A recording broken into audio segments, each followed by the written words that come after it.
So as discussed in chapter 12 and in class this morning, there are three main genres of speeches. Celebratory, which is going to be your weddings, funerals, graduations, anything worth celebrating.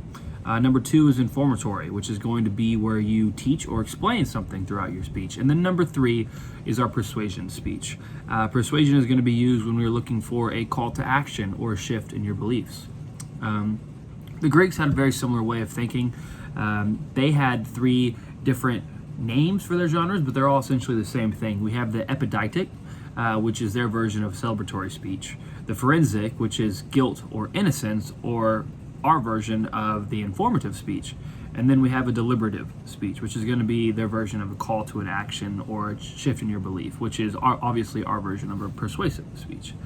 One example of this in my life, I had the opportunity to be a best man at one of my buddy's weddings over the summer. And during that speech, the best man speech during the reception, it was a celebratory speech. And so with that comes do's and don'ts, obviously one of them being you're not up there to maybe embarrass them a little bit, but for the most part, you're up there to congratulate them, to celebrate them, to explain all the wonderful things about that person to an audience and a group of people. So that's just one example from my life of a way that I've seen one of those types of genres being used.